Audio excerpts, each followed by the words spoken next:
The Thunderbolt's Reckoning, How America's Flying Jug Crushed the Luftwaffe April 8, 1943, 27,000 feet above Conches, France.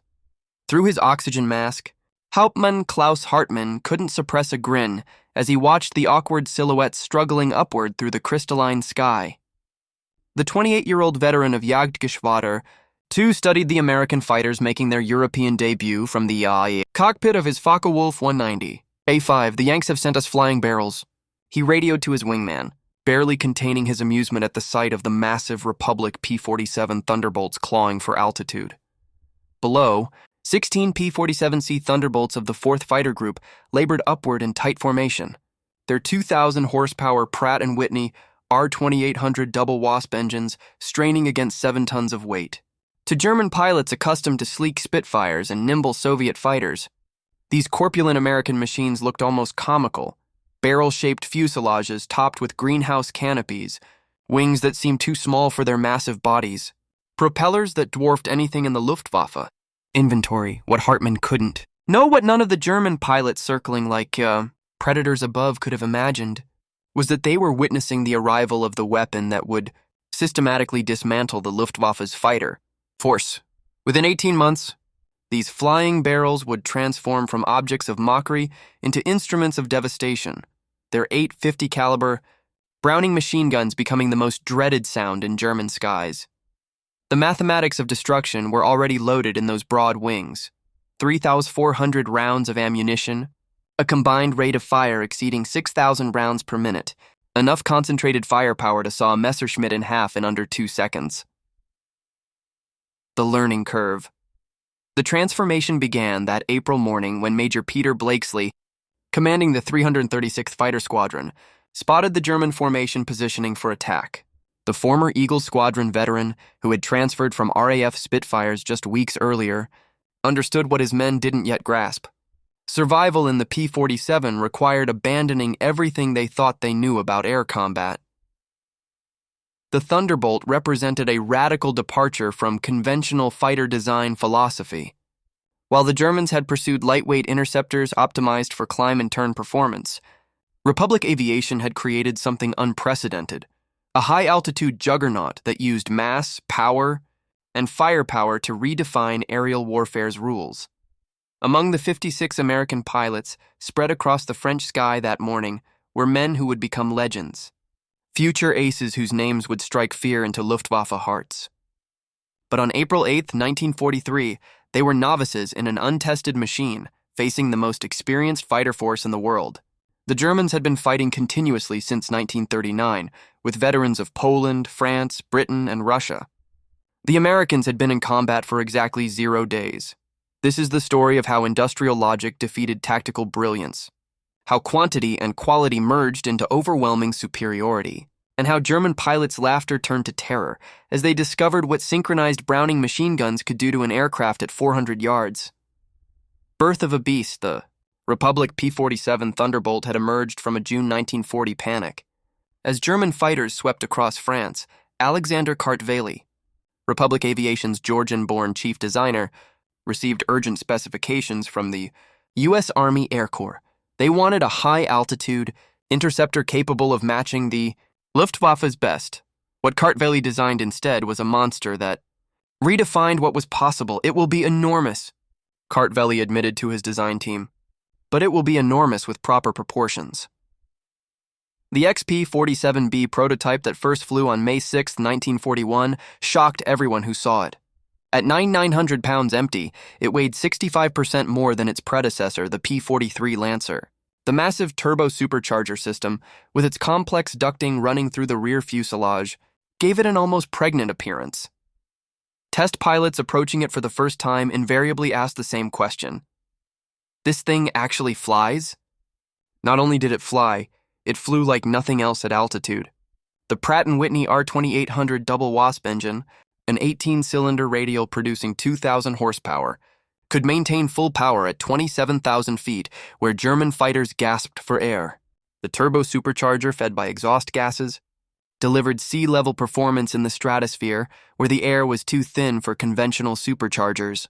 Major Francis Zemke, commanding the 56th Fighter Group training at Bridgeport, Connecticut initially despised the aircraft. His unit lost 18 pilots and 41 aircraft in training accidents between September 1942 and January 1943. The P-47 killed more Americans in training than Germans would in the first months of combat. It ground-looped on landing, torque-rolled on takeoff, and dove with such enthusiasm that pilots discovered compressibility, their controls freezing as shock waves formed on the wings. But those who mastered it discovered something extraordinary. Lieutenant Gerald Johnson, a farm boy from Oregon who would become one of America's top aces with 28 victories, described his first flight. It was like strapping yourself to a locomotive. The power was unbelievable. You didn't fly it, you aimed it. Baptism by fire, the first combat encounters in April and May 1943 confirmed every German prejudice. The P-47s couldn't turn with the Focke-Wulf 190s, couldn't climb with the Messerschmitt 109s, couldn't match their nimble handling at medium altitudes. Luftwaffe pilots quickly developed tactics to exploit these weaknesses, attacking from below where the heavy Thunderbolt struggled, forcing turning fights where agility mattered more than firepower. Oberstleutnant Joseph Pips Priller, commanding officer of Jagdgeschwader 26, reported to headquarters after his first encounter. The new American fighter is prey waiting to be hunted. It flies like a transport, turns like a freight train, and climbs like a cow with calf. Our boys are calling them Jabo-dicke, fat fighter bombers pretending to be warriors. The statistics seem to confirm German confidence. In their first month of operations, the American fighter groups lost 14 Thunderbolts for only 3 confirmed German kills. The RAF, observing from their Spitfire squadrons, quietly suggested the Americans might reconsider their choice of mount. British pilots joked that the best evasive maneuver in a P-47 was to bail out. But something strange was happening in those early encounters that German intelligence failed to notice. The P-47s that were shot down had absorbed incredible punishment before falling. One aircraft returned from a May 4th mission with 21 cannon holes and over 100 machine gun strikes, damage that would have disintegrated a Messerschmitt or Spitfire. The massive radial engine, lacking vulnerable coolant systems, shrugged off hits that would have stopped a liquid-cooled fighter cold. More significantly, when P-47s did get their guns on target, the results were catastrophic. The Thunderbolt's weapons battery created a convergence zone of destruction that German pilots had never experienced. Unlike the rifle-caliber weapons of early war fighters or cannon with limited ammunition, the American fighter could maintain sustained fire for over 30 seconds, an eternity in aerial combat. The Legend of Lieutenant Johnson. Event that would begin changing German perceptions occurred on June 26, 1943, over Le Havre, France. It involved 2nd Lieutenant Robert S. Johnson of the 61st Fighter Squadron and an encounter that would become legendary on both sides of the conflict. Johnson's formation of 8 P-47s was returning from escort duty when they were bounced by 16 Focke-Wulf 190s from 2AG2, led by Hauptmann Wilhelm Ferdinand Galland, younger brother of the famous Adolf Galland. The Germans executed a perfect attack, diving from the sun with overwhelming speed advantage. Johnson's Thunderbolt, flying at the rear of the formation, was caught in the crossfire of multiple attackers, taking catastrophic damage in the first seconds of combat. 20mm cannon shells exploded across his aircraft. The canopy shattered. Hydraulic fluid sprayed into the cockpit. The engine cowling was torn away, and fire erupted behind the instrument panel. Johnson, wounded in the face and leg by shrapnel and bullet fragments, tried to bail out but discovered the canopy was jammed. A 20mm shell had exploded in the canopy track, welding it shut. He was trapped in a dying aircraft at 27,000 feet. What happened next defied every assumption about combat damage tolerance. Despite having no forward visibility through the oil-covered windscreen, a barely functioning engine that shook violently, and controls that responded only intermittently, Johnson managed to level the aircraft and point it toward England. The P-47 continued flying with damage that would have reduced any other fighter to falling debris. Then it got worse. A lone Focke-Wulf 190, flown by an unknown pilot from the Sechsee JG, who discovered the crippled Thunderbolt limping toward the channel at less than 170 km on it. Historical research has never definitively identified this pilot, though several names have been proposed based on German combat reports from that day. What followed was one of the most extraordinary encounters In aerial warfare history, the German pilot positioned himself behind Johnson's P-47 and opened fire with his four 20mm cannon and two 13mm machine guns. Johnson, unable to evade, could only huddle behind his armor plate and pray. The Thunderbolt absorbed the entire cannon ammunition load. Then the German repositioned and fired again, this time with only his machine guns, the cannon ammunition exhausted. The German pilot pulled alongside, staring in disbelief at the flying wreck. Johnson could see his face clearly, young, blonde, his expression shifting from confidence to confusion to something approaching fear. The German repositioned and emptied his remaining machine gun ammunition into the Thunderbolt. Still, it flew. He pulled alongside again, shook his head in apparent amazement, gave an informal salute, and peeled away, presumably out of ammunition. Johnson's P-47 landed at Manston with its engine failing on the runway. The crew chief stopped counting bullet holes after reaching 200. One cannon shell had exploded inches from Johnson's head.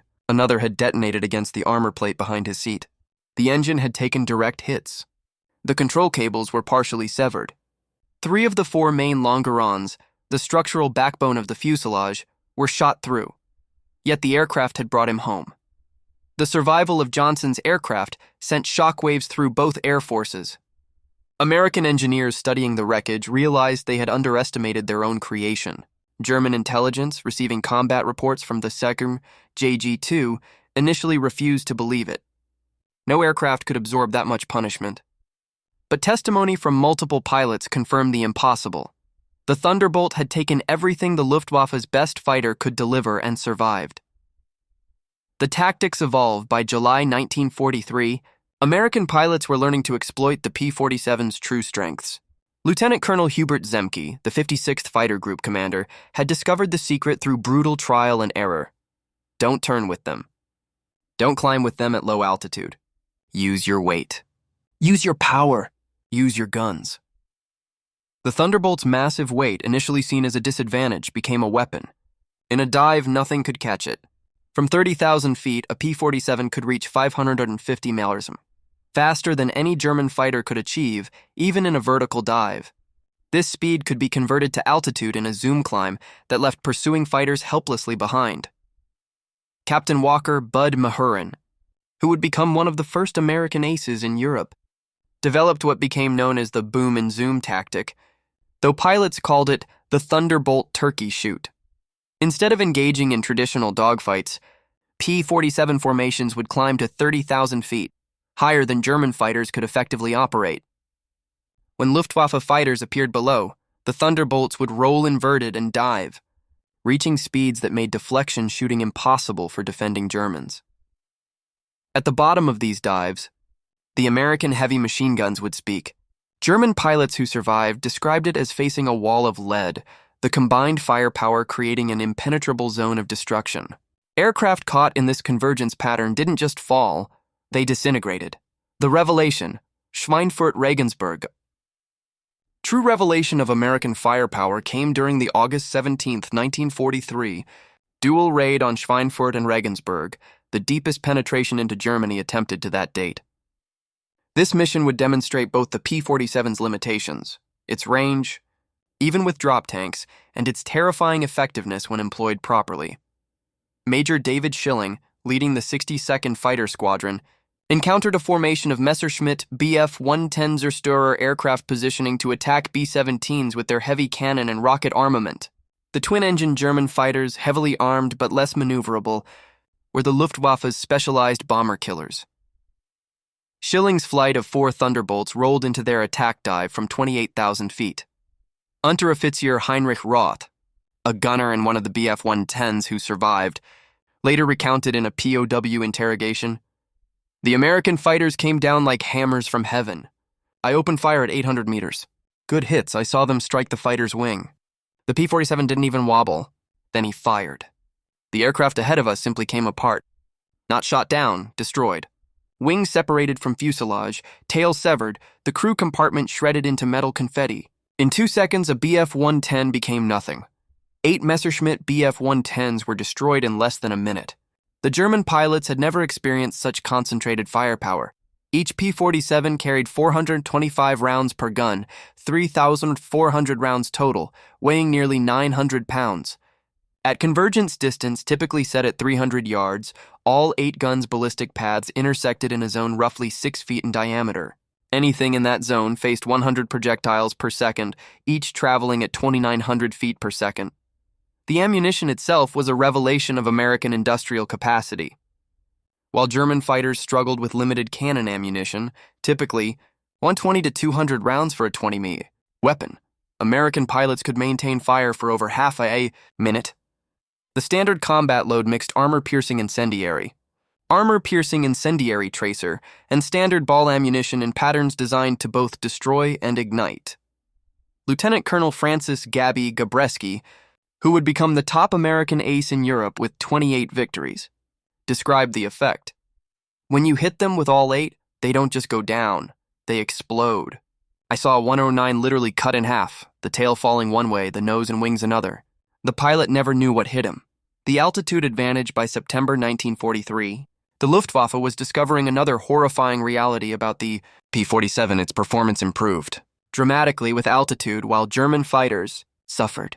The turbo-supercharged double Wasp engine maintained its rated power output up to 30,000 feet. German fighters relying on single-stage or two-stage mechanical superchargers saw their performance degrade significantly above 25,000 feet. Oberleutnant Hans Philipp, one of Germany's most successful aces with 206 victories, encountered this reality fatally on October 8, 1943. Leading Jagdgeschwader 1 against a B-17 formation at 28,000 feet over Bremen, Philipp found his Focke-Wulf 190A6 sluggish and unresponsive in the thin air. The BMW 801 engine, powerful at medium altitudes, was gasping for oxygen nearly 6 miles above the Earth. When P-47s of the 56th Fighter Group dove on his formation from 32,000 feet, the German fighters were sitting ducks. Robert Johnson, now an experienced combat pilot on his way to ace status, was flying at 31,000 feet when he spotted Philipp's distinctive Focke-Wulf with its elaborate nose art. Johnson's combat report was clinical. Opened fire at 300 yards, 30-degree deflection. Observed strikes along entire fuselage. Enemy aircraft exploded. No parachute observed. Philipp's death sent shockwaves through the Luftwaffe. If one of their best, a man who had survived over 500 combat missions on both Eastern and Western fronts, couldn't survive against the Thunderbolts, what chance did average pilots have? The German High Command ordered an immediate investigation into the P-47's capabilities.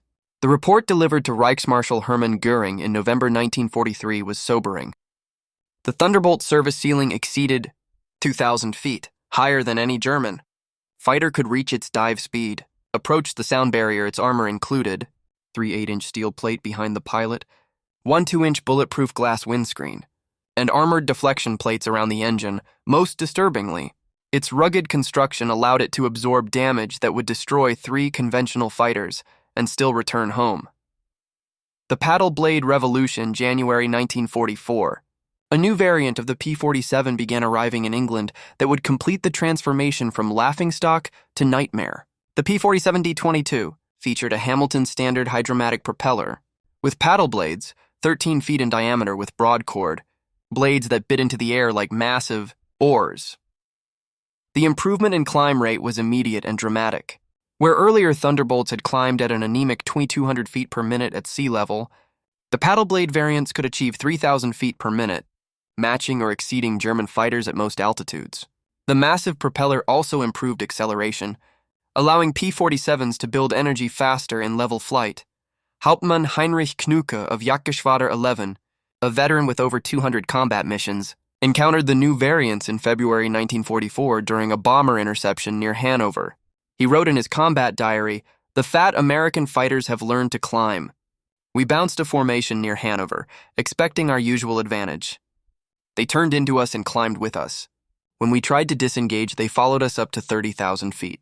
Schmitt was caught and blown apart, nothing left but smoke and fragments. These are not the same machines we laughed at last year." The paddle blade propeller did more than improve performance. It changed the sound of the Thunderbolt. The distinctive thundering roar created by the blade tips reaching near supersonic speeds could be heard from miles away. German ground troops reported being able to identify approaching P-47s by sound alone, a deep, threatening rumble that meant death from above. They began calling it Donnerschlag, thunderclap deep into Germany. By March 1944, P-47s equipped with external fuel tanks could escort bombers deep into Germany. The standard configuration carried two 108-gallon wing tanks or a 75-gallon belly tank, extending range to over 1,000 miles. With the paddle blade propeller providing improved performance even when loaded, Thunderbolts could fight on equal terms immediately after dropping tanks. The Luftwaffe's response was to concentrate on the bombers, hoping to inflict enough losses to stop the American daylight campaign. But this required flying through the P-47 escort screen, an increasingly suicidal proposition. German pilots developed a grudging respect that bordered on fear for the big American fighters. Major Günther Rall, one of Germany's top aces with 275 victories, mostly on the Eastern Front, survived an encounter with P-47s on March 6, 1944, that left him badly wounded. He later recalled in a post-war interview, "We saw them above us, fat silhouettes against the sun. Someone laughed and said, 'Here come the flying pigs!' Nobody was laughing 30 seconds later. They came down like an avalanche, faster than we could react. The first pass destroyed 3 of our fighters, just gone, transformed into burning debris. Their guns didn't fire in bursts like ours. They poured out solid streams of fire. Getting caught in that stream meant instant death. The escort missions revealed another P-47 advantage, endurance. While German fighters operated at maximum power settings that consumed fuel rapidly, the big American radials could cruise efficiently at high altitude. Thunderbolts could remain with the bombers for hours, rotating top cover while maintaining enough fuel for combat and return. The ground attack monster as more P-51 Mustangs arrived to take over long-range escort duties in spring 1944. P-47 units increasingly focused on ground attack, a role that would make them the most feared aircraft in the German arsenal. The transition began in earnest in April 1944 as the Allies prepared for the invasion of France. The Thunderbolt's heavy machine gun battery proved equally effective against ground targets. The standard armor-piercing incendiary ammunition could penetrate the top armor of most German vehicles, while the sheer volume of fire could destroy soft targets in seconds. A 2-second burst put 160 half-inch projectiles into a target area the size of a truck. But it was the addition of bombs and rockets that transformed the P-47 into a true multi-role monster. The D-25 variant could carry 2 1,000-pound bombs under the wings and a 500-pounder under the fuselage, a bomb load equal to early war medium bombers. Later variants added zero-length rocket stubs for 10 5-inch high-velocity aircraft rockets, HVARs, each equivalent to a 105mm artillery shell. Oberst Hans von Luck, commanding the 125th Panzer Grenadier Regiment during the Normandy campaign, experienced P-47 ground attacks firsthand. They came in low, so low you could see the pilots' faces. The sound was terrifying, engines roaring, rockets screaming, then the hammer of those heavy machine guns. A column of our trucks simply ceased to exist. 20 vehicles transformed into burning wreckage in one pass. The psychological effect on the men was devastating. They called them Jabos, fighter bombers. But these were something beyond that.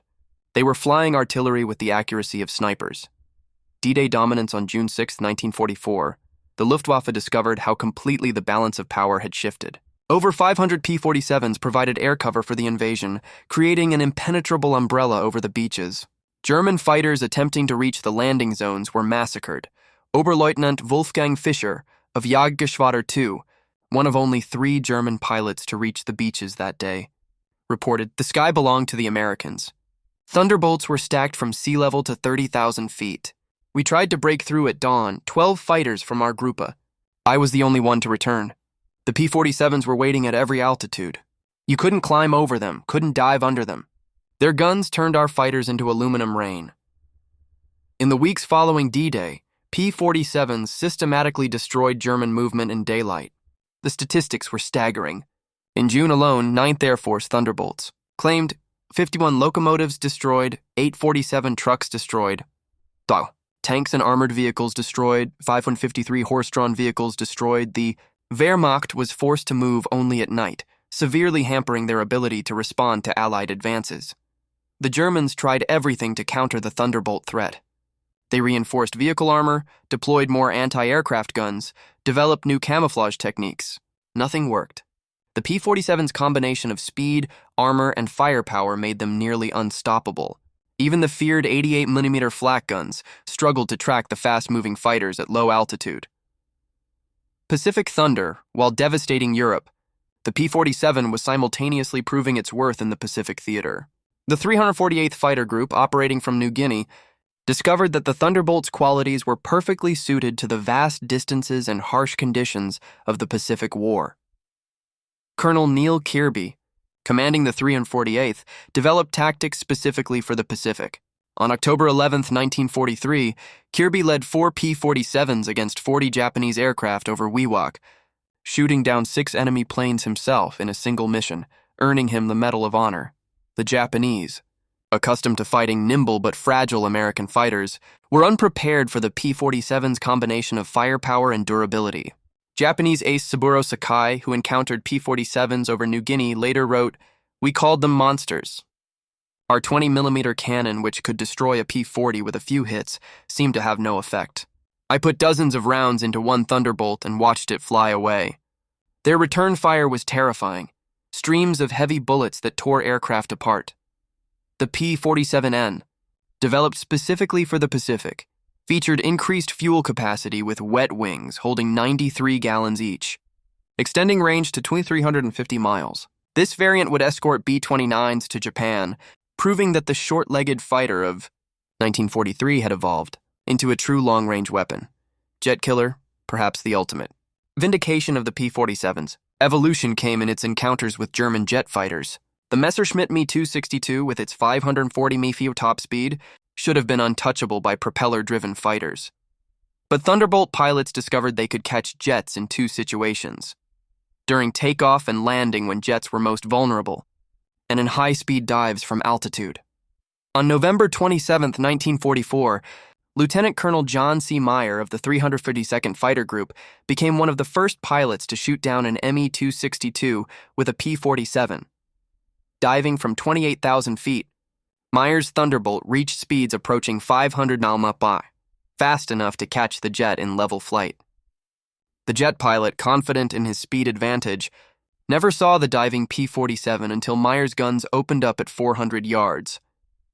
Meyer's combat report noted, "The enemy aircraft disintegrated under fire. Large pieces, including both engines, separated from the fuselage. The pilot did not escape. The concentrated fire of 850 caliber guns proved more effective than we anticipated against jet aircraft." By early 1945, specialized P-47M variants were deployed specifically to counter German jets and V-1 flying bombs. With water methanol injection boosting power to 2,800 horsepower and refined aerodynamics, these ultimate Thunderbolts could reach 470 mph in level flight at 30,000 feet, fast enough to intercept even jets under certain conditions.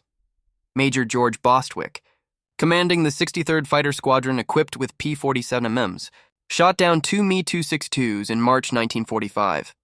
His tactical report emphasized firepower over speed. "The jets are faster, but they can't turn and they can't take punishment. One good burst from our battery and they come apart like they're made of paper. They have to slow down to attack bombers. That's when we get them." Operation Bodenplatte, industrial reality. The ultimate demonstration of American industrial might came during Operation Bodenplatte, the Luftwaffe's desperate attempt to destroy Allied air power on January 1, 1945. Nearly 900 German fighters, including their best remaining pilots, launched surprise attacks on Allied airfields across Belgium and the Netherlands. At Y-34 Airfield near Metz, home to the 365th Fighter Group's P-47s, the attack initially succeeded. German fighters destroyed 22 Thunderbolts on the ground, along with several other aircraft. A captured German pilot, brought to the command post, pointed at the burning aircraft and taunted, "What do you think of that?" Major George. Brookings' response became legendary throughout the 9th Air Force. He pointed to the flight line where ground crews were already pushing damaged aircraft aside and preparing hard stands for replacements. "By tomorrow, we'll have 40 new ones. How long will it take you to replace your pilots?" The German pilot's smirk disappeared. Within 48 hours, factory-fresh P-47D-40s filled the flight line, flown in from depots in England. The Luftwaffe lost 271 aircraft and 213 pilots in Bodenplatte, including many irreplaceable instructors and squadron leaders, losses they could never replace. The Americans lost 134 aircraft total across all attacked airfields, all replaced within a week. The arsenal of democracy. The numbers told the story of inevitable defeat. Republic Aviation produced 15,683 P-47s during the war, more than any other American fighter. At peak production, the Farmingdale factory on Long Island completed one Thunderbolt every hour around the clock. The Evansville plant in Indiana, built from empty farmland in 1942, was producing 500 aircraft per month by 1944. Each P-47D required 65,000 individual parts, miles of electrical wiring, 1,000 pounds of aluminum, 300 pounds of rubber and engine containing 2,400 individual components, machined to tolerances of thousandths of an inch yet American. Workers, many of them women who had never seen an aircraft before Pearl Harbor, assembled these complex machines with precision that exceeded peacetime standards. The ammunition production was equally staggering. Each P-47 sortie required 3,400 rounds of 50 caliber ammunition. With hundreds of Thunderbolts flying daily missions, ammunition consumption exceeded 10 million rounds per month by mid-1944. The Lake City Arsenal in Missouri, one of several ammunition plants, produced 30 million rounds monthly. Each cartridge was manufactured to tolerances measured in 10,000ths of an inch, ensuring reliable feeding through the synchronized gun mechanisms. The fuel consumption was enormous. Each Thunderbolt burned 100 gallons per hour in normal flight, up to 300 gallons in combat with water injection engaged. The 9th Air Force alone consumed over 25 million gallons of aviation fuel monthly by late 1944, all of it shipped across the Atlantic in tankers that were themselves products of American mass production.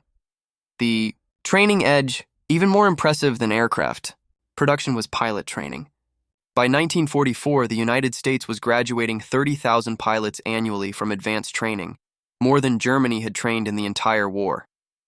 Each P-47 pilot received a minimum of 400 hours of flight training before entering combat, including 100 hours in advanced fighters. German pilots, by contrast, were entering combat with less than 100 hours total time by war's end. The quality showed in combat. American pilots arrived in Europe trained in formation flying, instrument navigation, gunnery, and tactics. They had practiced against captured German aircraft, understanding their enemy's capabilities and limitations. They knew their aircraft systems intimately, having studied technical manuals that German pilots never received. Lieutenant Eugene Roberts, arriving in England in September 1944, exemplified the American training advantage. I had 420 hours in my logbook, including 75 hours in the P-47. I'd fired at towed targets, practiced deflection shooting, studied gun camera film from actual combat. My first mission, I knew exactly what to do. The German pilot I faced couldn't have had half my experience. It wasn't even a fair fight. The laughter dies in March 1945. Oberstleutnant Josef Priller, the same pilot who had mocked the P-47s as pregnant cows 2 years earlier, was interviewed by German propaganda officials seeking to boost morale. His statement, deemed too demoralizing for publication, revealed the complete transformation in German attitudes. The Thunderbolt is the best fighter bomber ever built. Its firepower is unprecedented. Weapons that never jam, never overheat, never run out of ammunition in normal combat. It carries bombs like a medium bomber, fires rockets like artillery, and fights like a fighter when needed. But beyond the machine is what it represents: unlimited American production. They lose 10, they build 20. We lose one, it's gone forever. Their pilots arrive better trained than our instructors. They have fuel for training, ammunition for practice, spare parts for everything. We have nothing but courage. And courage without resources is just delayed defeat. We laughed at them in 1943. We're not laughing now. When you hear those guns, you know death has come calling. The sound haunts us, mechanical, precise, unstoppable. Like everything American, it's about overwhelming material superiority. They didn't beat us through better tactics or braver pilots. They buried us under an avalanche of steel and lead. The final days, by April 1945, the Luftwaffe existed largely on paper. Fuel shortages grounded most aircraft. Experienced pilots were dead or captured. Airfields were cratered ruins. But even with aircraft and fuel, German pilots faced an impossible equation. Attacking meant facing P-47 formations that owned every altitude from ground level to 40,000 feet. Feldwebel Klaus Breitschneider, one of the last German pilots trained in 1945, flew exactly one combat mission before the war ended. His encounter with P-47s over Leipzig lasted 12 seconds. I saw them diving from above, 4 Thunderbolts in perfect formation. I tried to turn, but they were too fast. The leader fired from 500 meters. My aircraft shook like it was hit by sledgehammers. The engine exploded, the wings separated. I barely escaped. In the parachute, I watched them destroy my entire staffel. 6 fighters gone in under a minute. The sky rained burning aluminum and bodies. The psychological impact was complete. German pilots developed what medical officers called Jabo fever, physical symptoms of stress appearing when Thunderbolts were reported in the area. Veterans who had faced Spitfires and Hurricanes without fear became physically ill before missions against P-47s. The distinctive thunder of approaching Thunderbolts caused panic among ground troops, who knew that survival meant finding cover immediately. Reckoning the final statistics of P-47, operations defied comprehension. In Europe, 752, German aircraft destroyed in aerial. Combat 3315 aircraft destroyed on the ground, 86,000 railway cars destroyed, 1,000 locomotives, destroyed 1,000 armored fighting vehicles, destroyed 68,000 trucks, destroyed 60,000. Horse-drawn vehicles destroyed in the Pacific, 7. Japanese aircraft destroyed in aerial combat, 150. Aircraft destroyed on the ground, 500 vehicles. 150 locomotives destroyed, countless barges, ships, and installations obliterated. The 9th Air Force alone, primarily equipped with P-47s, flew 230,873 combat sorties, dropped 120,000 tons of bombs, fired 135 million rounds of ammunition, and launched 60,000 rockets. The Thunderbolt units achieved a 4.6.1 kill ratio in aerial combat while maintaining the lowest loss rate of any Allied fighter bomber. Behind these numbers lay the human cost. The Luftwaffe lost approximately 28,000 pilots killed in combat against Western Allied forces. Many fell to the concentrated fire of American heavy machine guns. Each loss represented years of training that Germany could never replace. By war's end, the average German fighter pilot had less than 30 hours of combat experience. The average P-47 pilot had over 200. The intelligence files at the Luftwaffe Interrogation Center at Ober-Ursel, captured Allied pilots were debriefed by German intelligence. The records captured in 1945 revealed German assessments of Allied aircraft. The file on the P-47, updated continuously throughout the war, showed the complete reversal of opinion. April 1943. Large, unmaneuverable fighter. Inferior to German types in all performance parameters except dive speed. Machine gun armament insufficient against cannon-armed fighters. Assessment: minimal threat. December 1943. Exceptional high-altitude performance. Extreme structural strength. Firepower increasingly problematic. Pilots showing improved tactics. Assessment: significant threat above 25,000 feet. June 1944. Dominant fighter bomber. Superior to all German types above 20,000 feet. Firepower devastating against all target types. Structural strength makes shoot-down extremely difficult. Assessment: critical threat at all altitudes. March 1945. Best fighter bomber of the war. Combination of firepower, durability, and performance unmatched. Pilot quality exceptional. Assessment: unsurvivable in direct engagement. The veterans speak in 1985 at a reunion of German and American fighter pilots in Phoenix, Arizona. Former adversaries met in peace.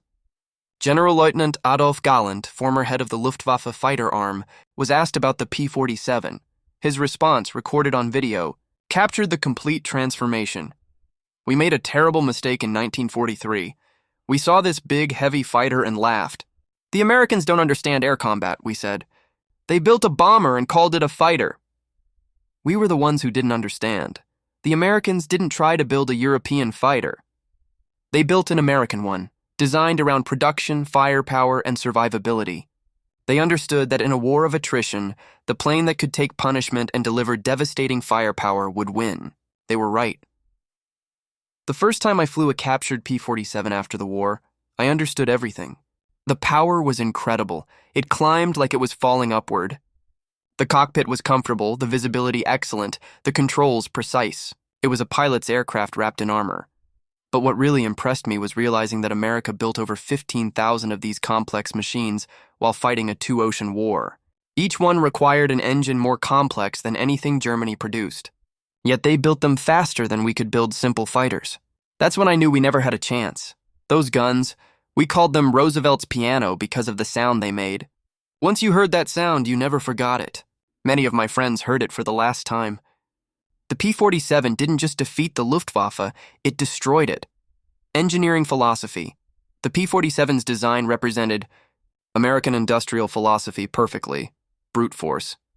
Engineering backed by unlimited resources. Every component was overbuilt, overpowered, and over-engineered.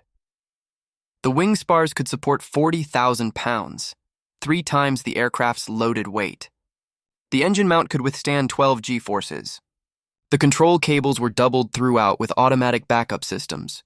The ammunition feed system alone was a marvel of engineering. 8 separate ammunition boxes, each holding 425 rounds, fed through electric boost motors to prevent jamming during high G maneuvers. The guns were electrically heated to prevent freezing at altitude. Each gun had its own charging mechanism and could be individually synchronized. The convergence was adjustable from 150 to 400 yards, allowing pilots to optimize for their preferred engagement range. Quality versus quantity. The final verdict, even after the war, some German veterans maintained that the P-47 won through quantity, not quality, that German fighters were technically superior but overwhelmed by numbers. The combat records tell a different story. In engagements where numbers were equal, P-47s consistently prevailed. The heavy machine gun armament, dismissed as inferior to cannon, proved more effective in actual combat. Analysis of gun camera footage revealed why cannon shells, while individually more destructive, required precise aim and had limited ammunition, typically 120 to 200 rounds total. The P-47's weapons created a probability cloud of bullets that guaranteed hits even with imperfect aim. At typical engagement ranges, a 2-second burst put at least 20 rounds into a fighter-sized target, enough to ensure destruction. The ammunition itself was superior. American .50 caliber armor-piercing incendiary rounds used a delayed action fuse that ensured penetration before detonation. The incendiary compound burned at 3,000 degrees Fahrenheit, hot enough to ignite aluminum structure. German 20mm shells, while heavier, often exploded on surface contact, causing spectacular but sometimes superficial damage. The monument. The P-47 Thunderbolt remains the heaviest single-engine piston fighter ever mass-produced. Its empty weight of 10,000 pounds exceeded the gross weight of some twin-engine fighters. Its engine produced more power than entire bomber formations from the previous war. Its weapons delivered more firepower than a squad of infantry. Yet it was built by the thousands, flown by kids barely out of high school, and maintained under combat conditions by mechanics who learned their trade in weeks. The transformation of German opinion from mockery to terror took less than 2 years. In that time, the flying barrel became the most feared aircraft in the Luftwaffe's experience. Veterans who had faced Spitfires, Hurricanes, and Soviet Yaks without flinching spoke of P-47s in hushed tones decades after the war. The museum display at the National Museum of the United States Air Force in Dayton, Ohio, a restored P-47D sits among other legendary fighters. Its placard lists specifications and battle honors, but the real story is told by a small display case containing spent .50 caliber shells and a strip of gun camera film showing a Focke-Wulf 190 disintegrating under fire below. The display is a quote from an unnamed German pilot, taken from a 1945 interrogation report. "We laughed when we first saw them. Fat, ugly American fighters that couldn't turn, couldn't climb, couldn't fight. We stopped laughing when we realized they didn't need to turn or climb. They just pointed those guns at you and you ceased to exist." The laughter died with our comrades. Epilogue. The Thunder's Legacy. The P-47. Thunderbolt entered combat as an object of derision and ended the war as an instrument of annihilation. In between, 8 synchronized Browning machine guns rewrote the rules of aerial warfare and buried the Luftwaffe under an avalanche of lead. German pilots had laughed at the ungainly American fighter in April 1943. By May 1945, there were no German pilots left to laugh. The thunder had spoken, and the sky belonged to America. Technical postscript: the reality of 50 caliber. Firepower modern analysis reveals why the P-47's armament proved so devastatingly effective.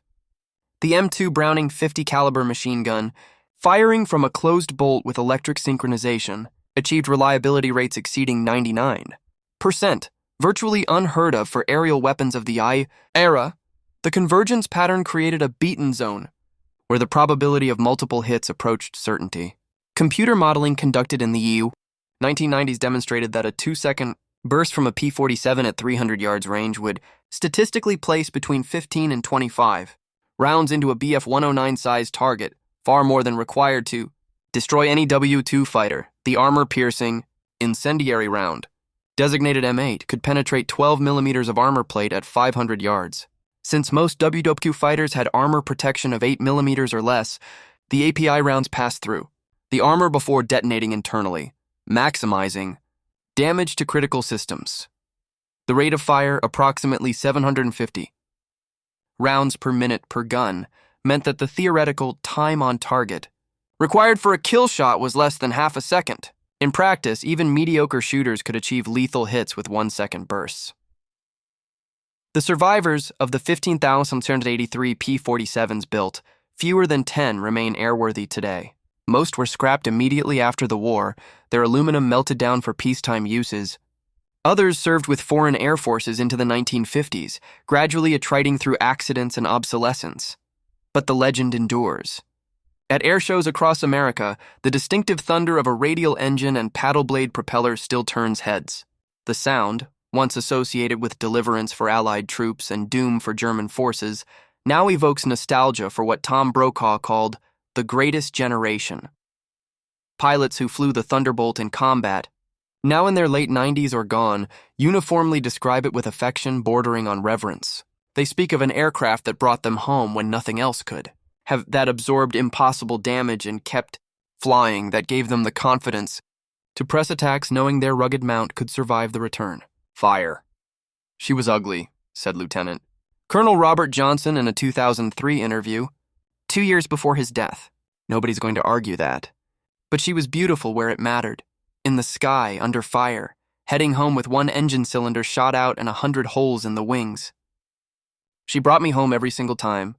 I owed her my life, and I never forgot it. The final word on a spring morning in 1943. German pilots circling over occupied France laughed at the sight of Republic P-47 Thunderbolts struggling for altitude.